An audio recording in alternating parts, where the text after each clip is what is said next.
J'ai fait une rencontre l'autre jour, enfin j'ai revu par hasard une femme russe qui a épousé un éleveur de chez nous, figurez-vous. Vous savez, par petites annonces, ça se faisait beaucoup dans les années 90. Et je lui demande des nouvelles de son fils qui avait à l'époque 6 ans, je veux dire à l'époque du remariage de sa mère en France. Il était tout timide, il ne parlait pas notre langue à l'époque évidemment, et j'essayais de lui parler en russe. Eh bien, aujourd'hui, il est charpentier dans le nord du département, il gagne bien sa vie, il va chaque année à Moscou et il est très pro-Poutine, comme tous les jeunes Russes qui n'ont pas eu de père. Il est aussi très pro-français, il dit qu'il rêve que les Russes viennent remettre de l'ordre chez nous, ce qui prouve que tous les aspects de la vie sociale française ne lui paraissent pas entièrement satisfaisants. Sa mère me demande si j'apprends toujours la langue, je lui dis que j'ai un peu oublié mais que je m'y suis remis récemment, et je lui demande si par hasard elle a gardé les cassettes qu'elle me prêtait à l'époque des films qu'on vendait dans les kiosques à Moscou il y a 20 ans et qui racontaient des histoires romantiques de filles délaissées qui prenaient le bus et qui rencontraient un ingénieur divorcé. C'était mieux filmé qu'un François Truffaut et pourtant ça se vendait quelques roubles comme des romans photos. Mais non, me dit-elle, il y a beaucoup mieux en ce moment. On trouve toutes sortes de séries télé et de films sur Internet.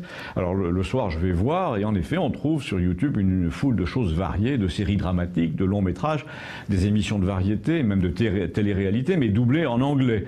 Et ça, elle m'avait prévenu et elle me dit, il n'y a rien en français. Elle m'a même expliqué pourquoi. Elle m'a dit, vous, les Français, vous devenez cinglés dès qu'il s'agit des Russes à cause de Bernard-Henri Lévy et de toute sa clique.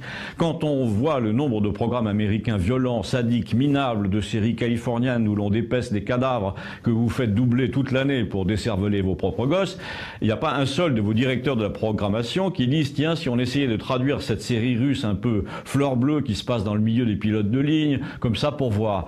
Et tu sais pourquoi il y a toujours quelqu'un qui dit non? Ben parce que vous avez réussi, enfin BHL et sa clique ont réussi à faire passer dans la population l'idée que les Russes étaient de sales fascistes, des bourrins, des pas modernes, et que maintenant, quand il s'agit d'acheter un programme télé même remarquable, même très émouvant, même très bien filmé, eh bien les gens de France 2 disent ça marchera jamais, c'est russe. Les gens n'aimeront pas.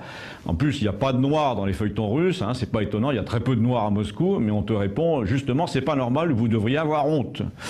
Vous avez tout fait, me dit-elle, pour que les gens n'aiment pas. Vous avez suivi comme des toutous les Américains qui ne voulaient pas que vous aimiez les Russes. Et maintenant, vous êtes tellement soucieux de leur plaire aux Américains que vous ne voulez pas avoir l'air de trouver un feuilleton de chez nous intéressant ou émouvant juste parce que c'est russe.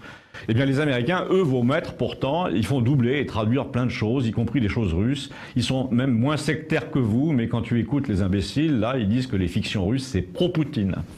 Ils ne pensent pas un instant qu'ils sont victimes, eux, d'une propagande anti-Poutine. Et bien voilà, c'était un témoignage sur l'image de la Russie en France, en direct de Campagnol, et il est aussi légitime que ceux que vous présente la télévision nationale.